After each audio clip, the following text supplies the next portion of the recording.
এই ভিডিওতে আমি আলোচনা করব মডিফায়ারের দ্বিতীয় পার্ট অর্থাৎ পোস্ট মডিফায়ার সম্পর্কে।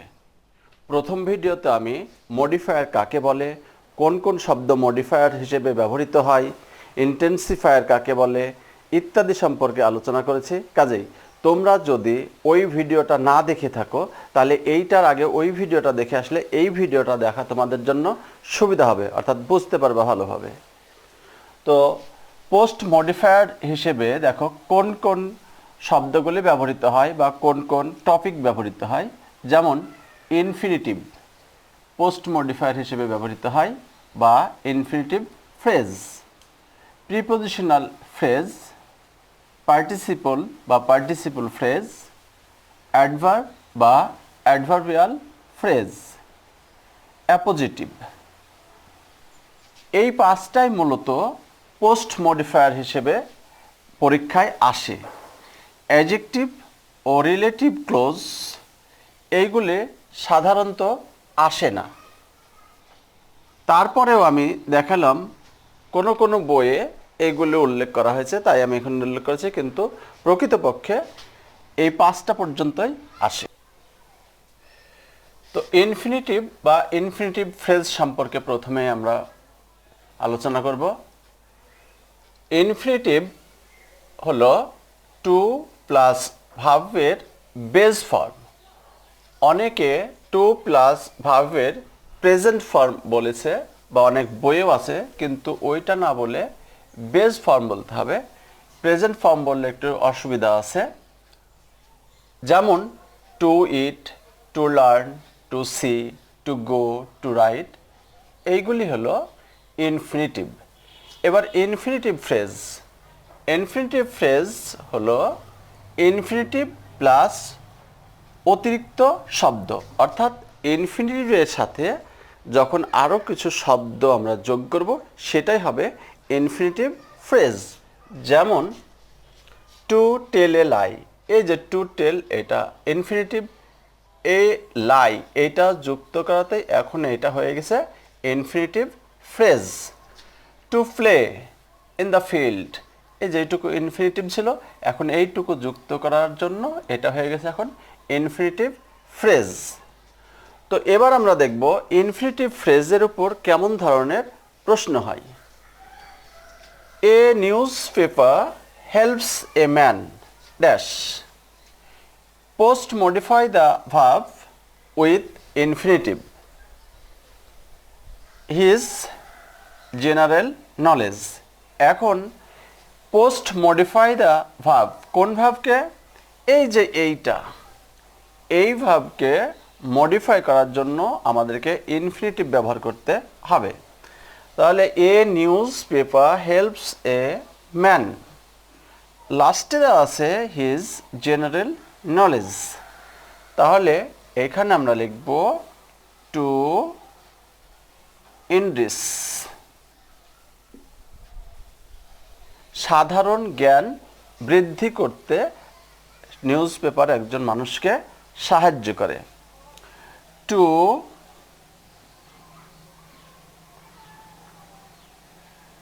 গেইন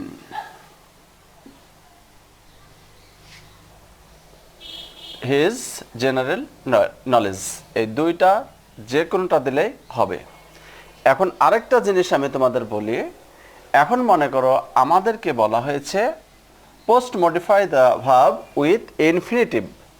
এখন মনে করো এইটুকুই থাকলো আর এইটুকু দিল না, পরীক্ষায় এইটুকু দেয়নি, তখনও আমরা এইটুকু ব্যবহার করতে পারবো। অর্থাৎ আমি যেটা বলতে চাচ্ছি সেটা হচ্ছে ইনফিনিটিভ ব্যবহার করতে বলেছে, ইনফিনিটিভ ফ্রেজ না, কিন্তু আমরা যদি ইনফিনিটিভ ফ্রেজ ব্যবহার করি তবুও সেটা সঠিক হবে। কাজেই তোমরা এটা মনে রাখবা, ইনফিনিটিভ ব্যবহার করার সময় যদি বাক্যের প্রয়োজনে ইনফিনিটিভ ফ্রেজ ব্যবহার করতে হয় তখন আমরা সেটাও ব্যবহার করব। প্রশ্নে শুধু ইনফিনিটিভ ব্যবহার করতে বললেও আমরা ইনফিনিটিভ ফ্রেজ ব্যবহার করতে পারবো। অর্থাৎ এই পর্যন্ত যদি ফুল স্টপ থাকতো তবু আমরা লিখতাম a newspaper helps a man to enrich or to grow or to gain his general knowledge. এবার 2 number prepositional phrase. Prepositional phrase হলো প্রিপোজিশন প্লাস নাউন, অর্থাৎ প্রিপোজিশনের পরে কিছু শব্দ ব্যবহার করলে সেটা হয়ে যাবে প্রিপোজিশনাল ফ্রেজ। যেমন ফর অবলিক বাই, ফর বা বাই ফারহান, এই যে এইগুলি প্রিপোজিশন, তারপরে দেখো আমি নাউন ব্যবহার করেছি। ইন দ্য ফিল্ড, এই যে প্রিপোজিশন, এই যে এইটুকু অতিরিক্ত ব্যবহার করেছি। অন দ্য টেবল, এই যে প্রিপোজিশন, এইটুকু অতিরিক্ত। অতএব মনে রাখবা প্রিপোজিশনাল ফ্রেজ হোক, ইনফিনিটিভ ফ্রেজ হোক, পার্টিসিপল ফ্রেজ হোক, ওর পরে আরও কিছু শব্দ আমাদেরকে অ্যাড করতে হবে। তারপরে প্রিপোজিশনের সাথে শুধু নাউনই যোগ করে প্রিপোজিশনাল ফ্রেজ হয় না, তার সাথে ডাব্লিউএস ক্লোজ যোগ করেও প্রিপোজিশনাল ফ্রেজ হয়। যেমন with home she lives, of which he is proud, এই যে প্রিপোজিশন, তারপরে ডাব্লিউএস ক্লোজ, ডাব্লিউএস ক্লোজ। আবার প্রিপোজিশনের সাথে জিরান্ড যোগ করেও প্রিপোজিশনাল ফ্রেজ হয়। যেমন এই যে বাই রিডিং, এটা প্রিপোজিশন, এটা gerund. Without knowing, from going there. কাজে প্রিপোজিশনাল ফ্রেজ হলো preposition plus noun, preposition plus WS clause, অথবা প্রিপোজিশন প্লাস জিরান্ড। তবে তোমরা মনে রাখবা আমাদের এইটাই ব্যবহার করতে হয় বেশিরভাগ ক্ষেত্রে, এইটা ভালো করে তোমরা মনে রাখবা যে প্রিপোজিশন প্লাস নাউন ব্যবহার করতে হবে আমাদেরকে। যেমন by Farhan, for Farhan, in the field, on the table ইত্যাদি। এবার আমরা দেখব পরীক্ষায় কেমন ধরনের প্রশ্ন আসে। যেমন a library contains books dash, use a prepositional phrase. আমাদেরকে এইটুকু বাক্যের এইটুকু দিয়ে তারপর শূন্যস্থান দিয়ে বলছে এখানে একটা প্রিপোজিশনাল ফ্রেজ ব্যবহার করো, অর্থাৎ প্রিপোজিশন ব্যবহার করব, তার সাথে সাথে নাউন যোগ করব। যেমন a library contains books for, preposition আসলো ফর দ্য স্টুডেন্টস, এটা হয়ে গেছে ফর দ্য স্টুডেন্টস, অথবা ফর দ্য রিডার্স, এটা। এইখানে তোমরা মনে রাখবা সবসময় এই মডিফায়ার করার সময় যে বাক্যের সাথে অর্থপূর্ণ হলেই সেটা আমাদের কারেক্ট হবে। এইখানে বলা হচ্ছে লাইব্রেরিতে বই থাকে ফর দ্য স্টুডেন্টস, ছাত্রদের জন্য, ফর দ্য রিডার্স, পাঠকদের জন্য। এই দুইটার যেটা দেবা সেটাই হবে। আরেকটা উদাহরণ দেখো, ওই saw the boys playing cricket, শূন্যস্থান বা ড্যাশ। এখানেও বলা হচ্ছে প্রিপোজিশনাল ফ্রেজ ব্যবহার করো। তাহলে আমরা কি বলা হচ্ছে এখানে যে we saw the boys playing cricket, এখানে আমরা দেব ইন দ্য ফিল্ড। এই হয়ে গেছে আমাদের প্রিপোজিশনাল ফ্রেজ। অথবা ইন দ্য প্লেগ্রাউন্ড, এটা। এই দুইটার যেটা দেব সেটাই হবে। তো আশা করি তোমরা ইনফিনিটিভ ফ্রেজ বা ইনফিনিটিভ প্রিপোজিশনাল ফ্রেজ কাকে বলে, কিভাবে তৈরি করা হয় এবং তাদের গঠন সম্পর্কে বুঝতে পেরেছ। Participle, present participle, past participle. আমরা জানি পার্টিসিপল 3 প্রকার, প্রেজেন্ট পার্টিসিপল, পাস্ট পার্টিসিপল এবং পারফেক্ট পার্টিসিপল। তো এই 3 প্রকার পার্টিসিপলের ভিতর শুধু প্রেজেন্ট পার্টিসিপল আর পাস্ট পার্টিসিপল মডিফায়ার হিসেবে ব্যবহৃত হতে পারে। এদের মধ্যে আবার প্রেজেন্ট পার্টিসিপলের ব্যবহারই বেশি আসে। কাজেই আমরা এই দুই প্রকার পার্টিসিপল সম্পর্কে আলোচনা করব। তো প্রেজেন্ট পার্টিসিপল হলো ভার্বের বেস ফর্ম প্লাস আইএনজি। যেমন eat plus I N G is equal to eating, এই যে এটাই হলো present participle. Take plus I N G is equal to taking, এখানে ইটিং, টেকিং এগুলি হলো প্রেজেন্ট পার্টিসিপল। পাস্ট পার্টিসিপল হলো ভার্ব 3, অর্থাৎ এই যে গো, ওয়েন্ট, গান, এই গানটাই হলো ভার্ব 3 বা পাস্ট পার্টিসিপল। এখন আমরা দেখব পরীক্ষায় এদের ব্যবহার কেমন আসে। তো দেখো এখানে বলা হচ্ছে Ayesha started gap post modify the verb with participle.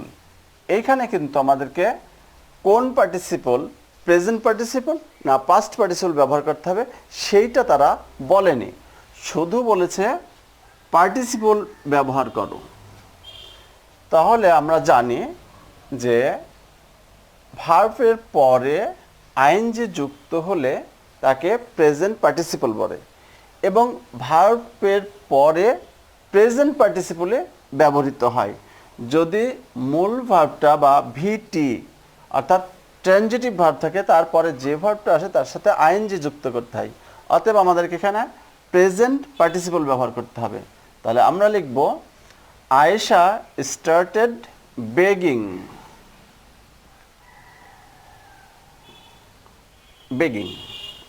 এইখানে দেখো আমাদেরকে post modify the verb with participle, কোন ভার্বকে? এই ভার্বটাকে। এইখানে আমাদেরকে ফ্রেজের কথা বলেনি, কিন্তু আমরা যদি তারপরেও ফ্রেজ অর্থাৎ পার্টিসিপল ফ্রেজ ব্যবহার করে সেটা ভুল হবে না। অতএব আমরা এখানে লিখতে পারবো Ayesha started begging in the village.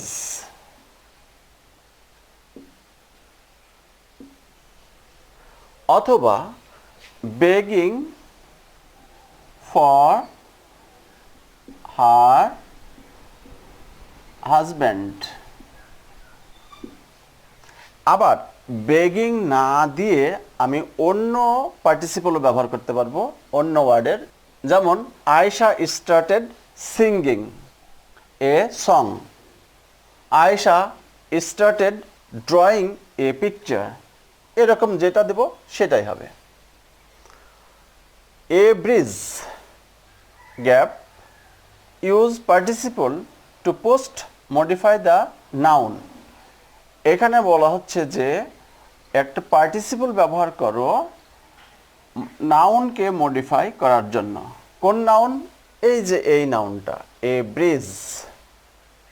এইখানে দেখো আমরা প্রেজেন্ট পার্টিসিপল ব্যবহার করতে পারবো না, এইখানে আমাদেরকে ব্যবহার করতে হবে পাস্ট পার্টিসিপল, কারণ শেষের অংশ দেখো রিপেয়ারিং আছে, রিপেয়ারিং মানে মেরামত দরকার। অতএব আমরা এখানে লিখব এ ব্রিজ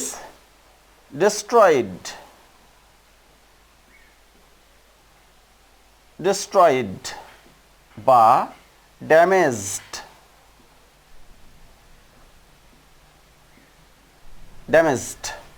এটা যেটা লিখব, অর্থাৎ যে ব্রিজটা একটি ব্রিজ ধ্বংসপ্রাপ্ত হয়েছে বা ক্ষতিগ্রস্ত হয়েছে তার রিপেয়ারিং দরকার।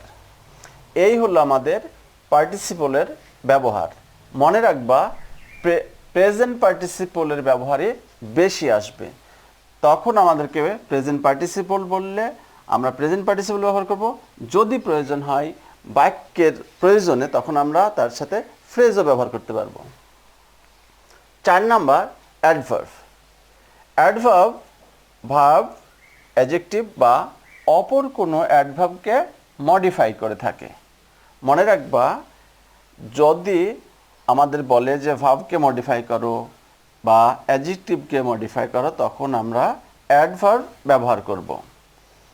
যদি উল্লেখ না করে যে প্রেজেন্ট পার্টিসিপল ব্যবহার করো ভার্বকে মডিফাই করার জন্য, যদি কিছু না থাকে তাহলে আমরা মনে রাখবা ওইখানে আমাদের অ্যাডভার্ব বা অ্যাডভার্ব ফ্রেজ ব্যবহার করতে হবে। তো অ্যাডভার্ব সাধারণত এলওয়াই যুক্ত ওয়ার্ড বা শব্দ হয়ে থাকে, যেমন successfully, mainly, generally, mostly, naturally, rapidly, wisely, unwisely ইত্যাদি। এলওয়াই বিহীন অ্যাডভার্ব হিসেবে সাধারণত ওয়েল, কোয়াইট, স্টিল, দেন ইত্যাদি ব্যবহৃত হয়ে থাকে। এবার আমরা দেখব পোস্ট মডিফায়ার হিসেবে অ্যাডভার্বের ব্যবহার, অর্থাৎ পরীক্ষায় কেমন ধরনের প্রশ্ন আসে। যেমন মনে করো এখানে বলা হচ্ছে deforestation means cutting down trees. Gap আমাদের বলছে post modify the verb with adverb. এইখানে যদি পোস্ট মডিফাই দ্য ভার্ব এইটুকু দিত তবু আমরা অ্যাডভার্ব ব্যবহার করতাম, কারণ এইখানে আমাদের কোনো কিছুর উল্লেখ করেনি। তো আমাদের যেহেতু এখানে ক্লিয়ার করে দিয়েছে অ্যাডভার্ব ব্যবহার করত। যদি এইটা অ্যাডভার্ব না থাকতো তবু আমরা অ্যাডভার্ব ব্যবহার করতাম, যদি আমাদের প্রশ্নে শুধু এইটুকু থাকতো যে পোস্ট মডিফাই দ্য ভার্ব। তাহলে আমরা এখানে এই গ্যাপে কি দেব? Deforestation means cutting down trees. Post modify the verb কোন ভার্বকে? এই যে কাটিং ডাউন, এই ভার্বটাকে মডিফাই করতে বলছে। তাহলে আমরা এখানে গাছ কাটা অর্থ ডিফরেস্টেশন অর্থ গাছ কেটে ফেলা। এইখানে আমরা দেখব আনওয়াইজলি। সাধারণত ক্ষতিকর কাজ বোঝালে আমরা আনওয়াইজলি দিতে পারবো। ইনডিসক্রিমিনেটলি এটাও ব্যবহার করতে পারবো। এখানে যদি আমরা ইনডিসক্রিমিনেটলি লিখি তবুও হবে। 2 নম্বর উদাহরণ দেখো, দে গ্রো ক্রপস, তারা ফসল ফলায়। Post modify the verb with adverbial phrase. এখানে আমাদের বলে দিয়েছে যে অ্যাডভার্বিয়াল ফ্রেজ ব্যবহার করো। তাহলে এখানে আমরা ব্যবহার করব they grow crops round the year. এটা তারা সারা বছর ফসল উৎপাদন করে। তো এই হলো আমাদের পার্টিসিপল ও অ্যাডভার্বের পোস্ট মডিফায়ার হিসেবে ব্যবহারের নিয়ম নীতি। 5 নাম্বার অ্যাপোজিটিভ। যখন দুইটি নাউন পাশাপাশি বসে একই ব্যক্তি বা বস্তুকে বোঝায় তখন দ্বিতীয় নাউনটিকে অ্যাপোজিটিভ বা নাউন ইন অ্যাপোজিশন বলে। অ্যাপোজিটিভ প্রথম নাউনের পরিচয় বা পদবি প্রকাশ করে। এইটা মনে রাখবা যে অ্যাপোজিটিভটা আগের নাউনের পরিচয় বা পদবি, র্যাঙ্ক ইত্যাদি প্রকাশ করে, অর্থাৎ তার প্রথম নাউনের আরেকটা পরিচয় বহন করে অ্যাপোজিটিভ। যেমন মিস্টার হানিফ আওয়ার হেডমাস্টার। এই হানিফের আরেকটা পরিচয় বা পদবি কি হলো? Our headmaster. এইখানে এই আওয়ার হেডমাস্টারটাই হলো অ্যাপোজিটিভ বা নাউন ইন অ্যাপোজিশন।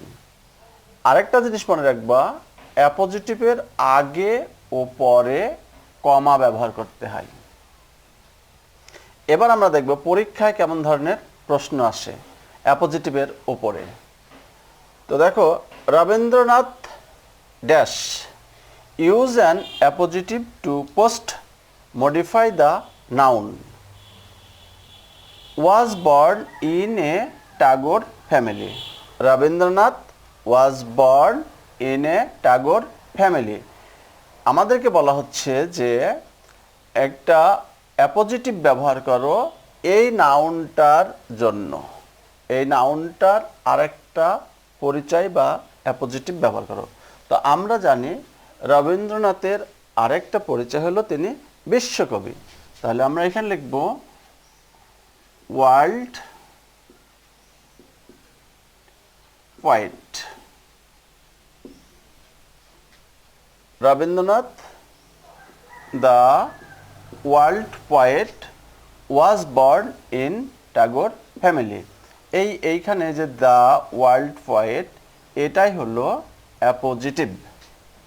2 নম্বর উদাহরণটা দেখো, Delhi dash use an appositive to post modify the noun. এই নাউনটার জন্য একটা অ্যাপোজিটিভ ব্যবহার করতে হবে। তো এই দিল্লি আমরা জানি ভারতের রাজধানী, তাহলে আমরা লিখব দ্য ক্যাপিটাল অফ ইন্ডিয়া। এইটা Delhi the capital of India is a big city.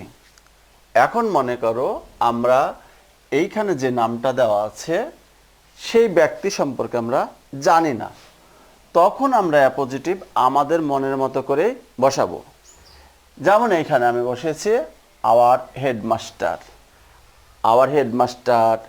Hour principal, our chairman, our member, our captain. এইটা তোমরা ইচ্ছা অনুযায়ী বসাবা, যাতে বাক্যটা অর্থপূর্ণ হয়, শুধু এই দিকে লক্ষ্য রাখতে হবে। অনুরূপভাবে দিল্লি বা যে স্থানের নাম দেওয়া আছে আমরা সেই স্থান সম্পর্কে কিছু জানি না, তখন কি করব? তখন এইখানে আমরা লিখে দেব এ নাইস প্লেস, এরকম একটা কিছু দিলেই হয়ে যাবে। A nice place, a famous place, অথবা এ হিস্টোরিক্যাল প্লেস, এই রকম এখানে বসা দেব যদি আমরা সেই স্থান সম্পর্কে না জানি, তাহলে আমাদের উত্তরটা কারেক্ট হয়ে যাবে। এবার অ্যাডজেক্টিভ তোমরা জানো যে সে নাউনের বা প্রোনাউনের দোষ, গুণ, সংখ্যা, পরিমাণ প্রকাশ করে। তো এইটার ব্যবহার তেমন আসে না, তারপরে আমি একটা ব্যবহার করে দেখাচ্ছি। দেখো, a man dash use adjective to post modify the noun. কোন নাউনকে? এই যে এই নাউনটাকে।